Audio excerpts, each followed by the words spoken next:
Okay, that's fine. All right, so that's me, Jose Di Gregorio. So I know most of you here. I was born in Puerto Rico and grew up in Woodland, in Woodland, California, and down the street. And so I've lived in Sacramento for about 10 years now. And I wanted to start with this pic. It's a random pic of me with an art piece. I was like 5 years old, and it's funny taking it out of context. Like, you look at this, and I'm talking about art, you're like, oh, he's been doing art his whole life. But in actuality, this is like random, like maybe finger painting, and might have been the only art thing that I did for like 3 years or 4 years or 5 years. So I actually did not start doing any art until I had a leg injury when I was 25. And so after that, just sort of laid up, I started to draw in sketchbooks. And so I realized that I had sort of a talent for like rendering. So I was focused on like realistic observation, so like figurative work and doing still lifes and whatnot. And so, this is an example of some of the early work that I've done. I think some of you might have seen this work. It's been featured at like Mill Gallery, which Melanie, you were curating for a while.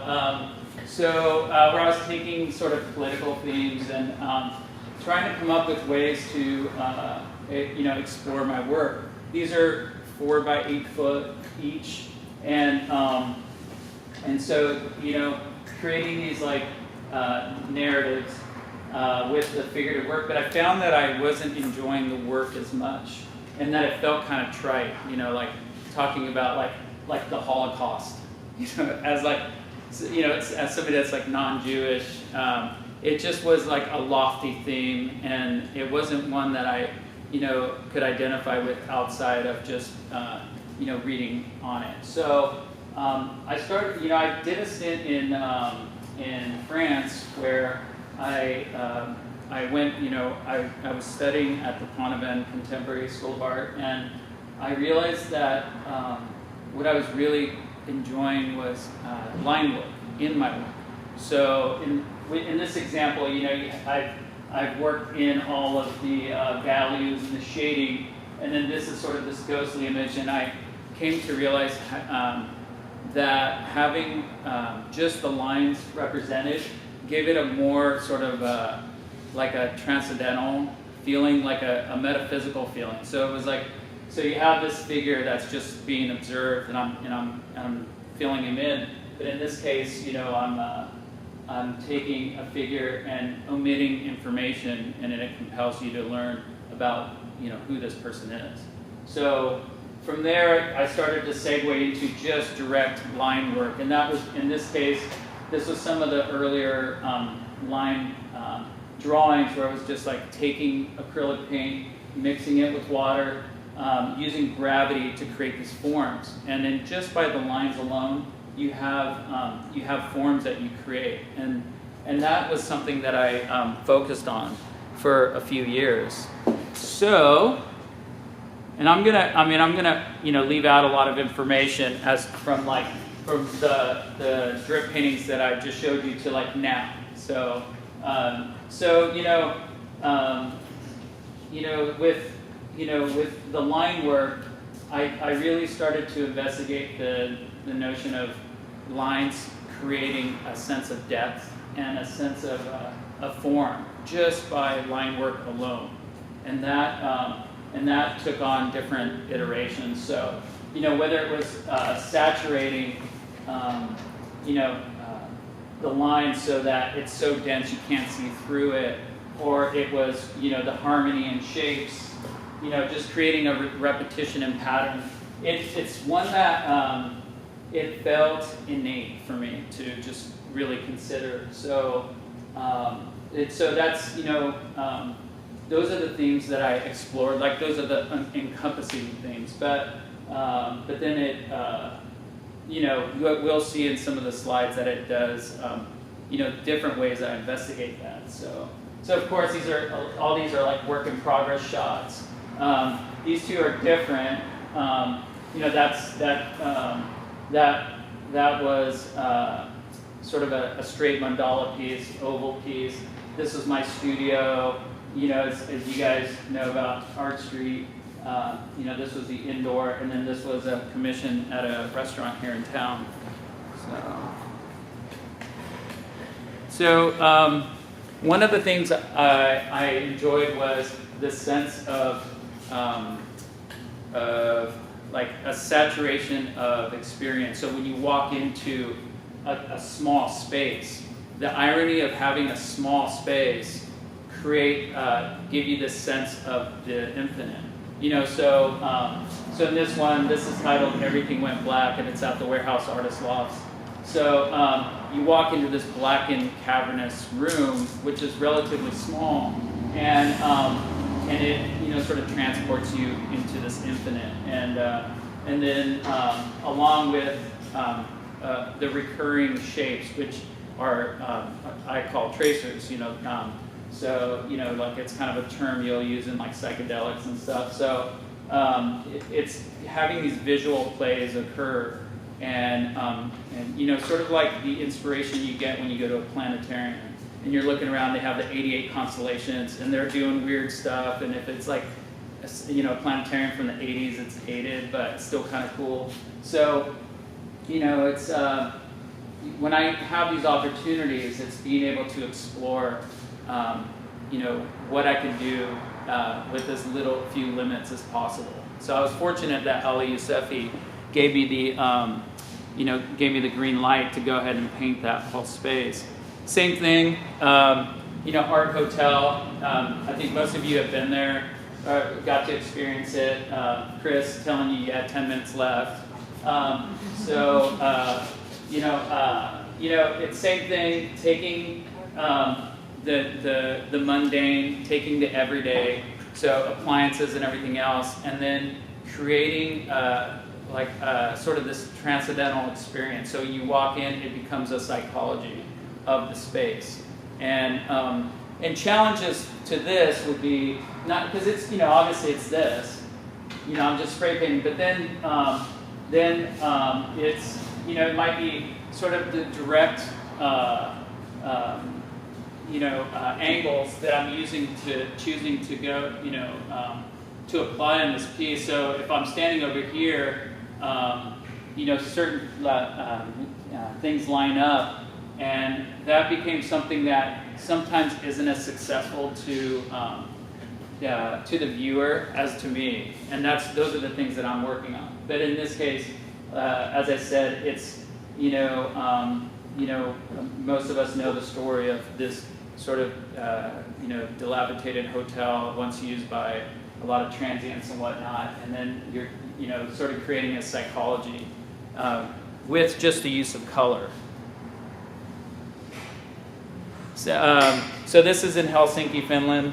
I was given the opportunity again to paint the gallery, and I'd say that this is one of these spectacular failures that I've had in some of the shows that I've done, where the paint didn't work.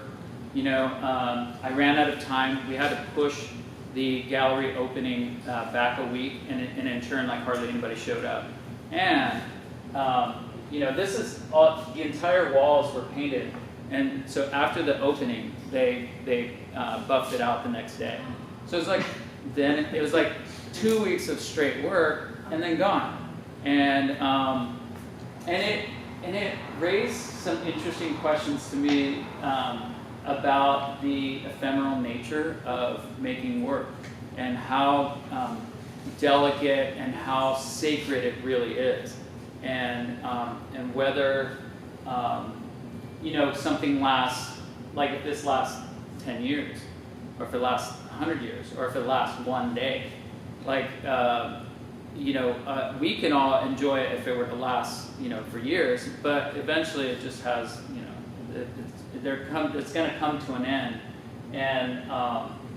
And so it becomes more important to experience it, in a short amount of time that you have, to work through the process. And I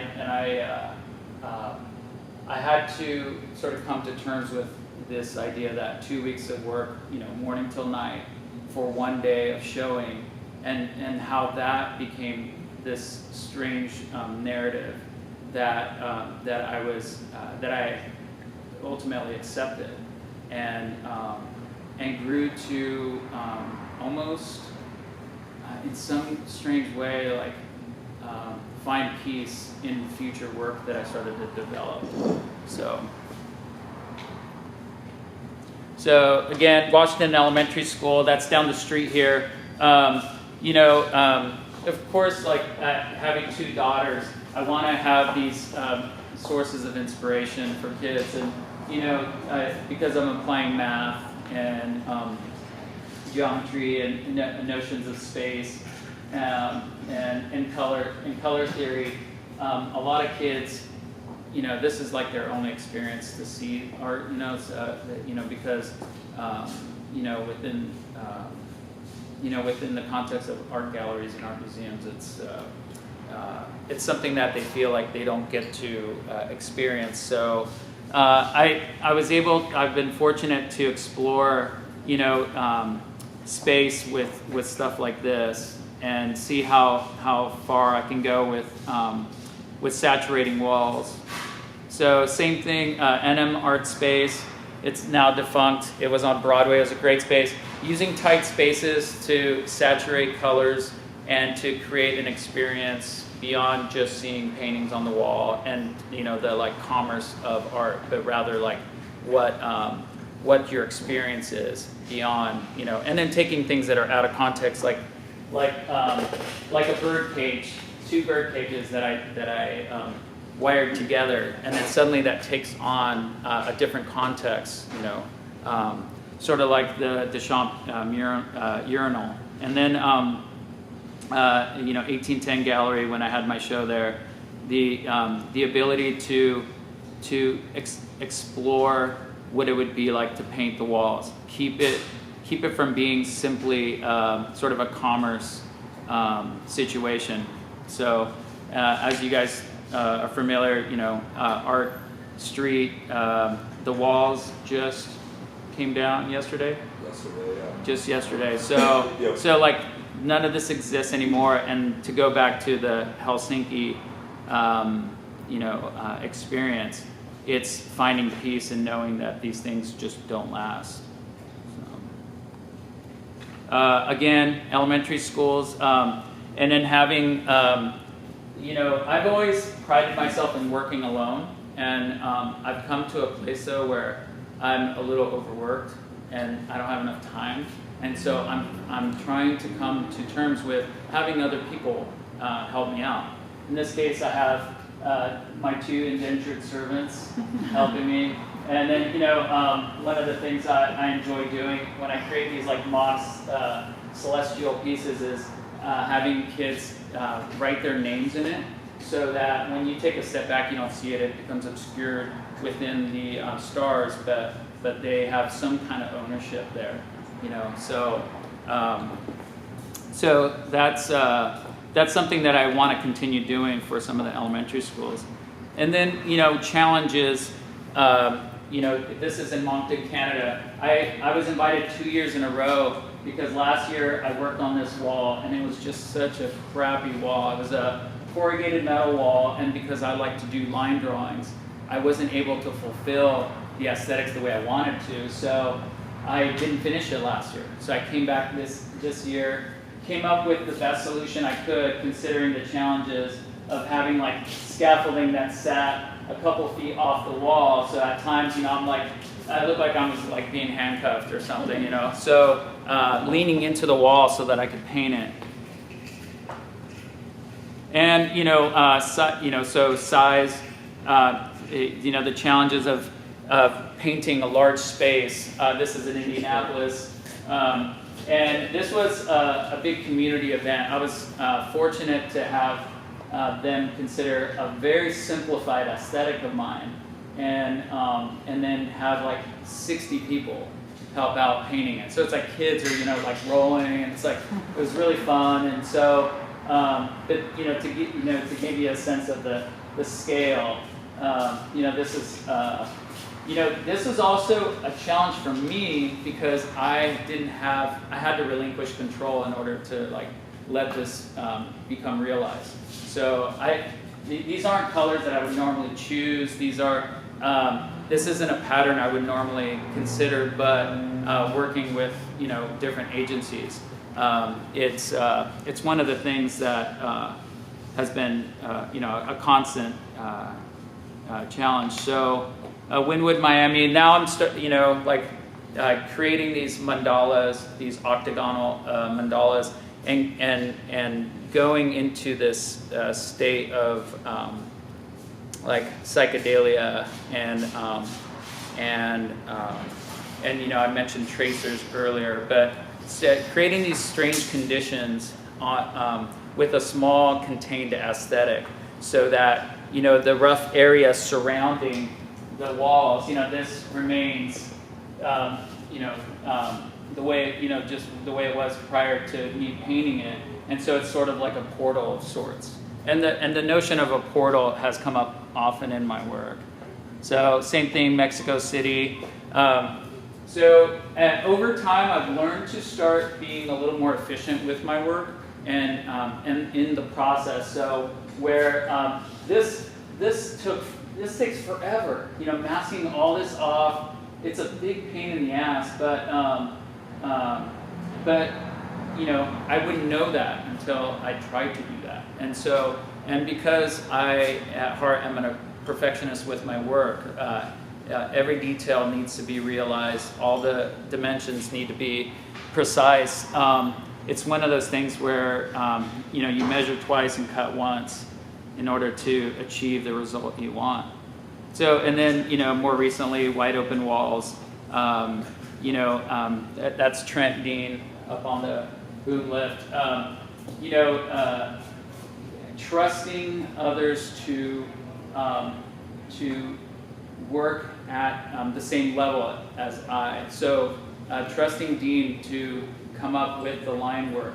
Like if I'm working over here, he's working over here, and I have enough faith in him to know how to do my work, and relinquishing that control over what I felt like has always been sort of my thing. Like, this is my special.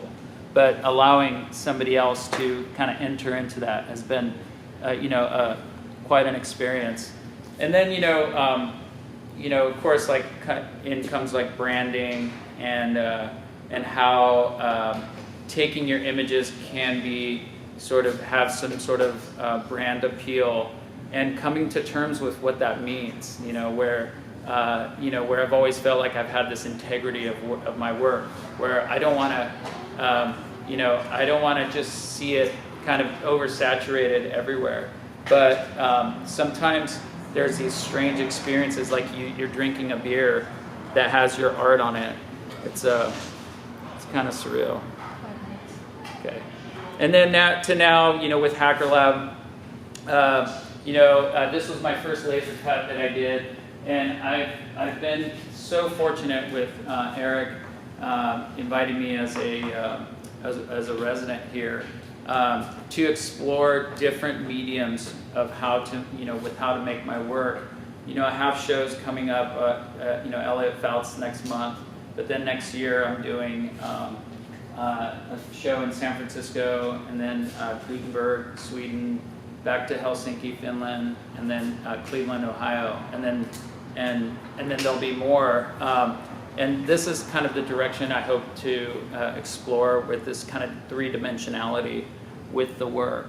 So, and the use of iridescent foil and whatnot, and then creating kind of these color gradients that allude to that as well is sort of the direction that I'm going. So, Anyway, yeah. Thank you very much. We have about 8 minutes for some questions. Yes. I'm just wondering, since you've been starting with the laser cutting, and that seems like a completely different process, and it's very precise. I mean, what you do when you're painting is precise, but I think there's also, like, I've seen you spray paint, and it's, you know, it's very loose as well. How has the laser cutting kind of shifted how you feel about your art and the process? You know, that's a good question. You know, I was an undergrad for 5 years, and I was, you know, with each class or with each passing year, you know, I was learning something new. And I remember my freshman year being like, I was in amazement that I was in school. I was like 27, 28, and I mean, I would just tell people, like, you guys, we are in school to learn art. Like, it's insane. And so right now, it's like I'm recalling that feeling of being here and learning a laser cut. Like, you know, like that was realized from an idea, and that came to fruition, and I just had to glue it and stuff. And so I think it's not just that you have this tangible thing, it's the notion of like how limitless things can be. Like I don't think in 3D, but maybe I will, and what you know, what that will do to my work. Those are the exciting things about, you know, like now, about doing this and not being afraid, you know.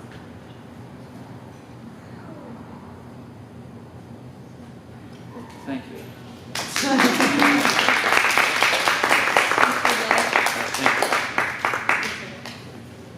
So we have about 5 minutes until Gianna presents, so feel free to grab some more snacks or bother Jose some more or use the restroom.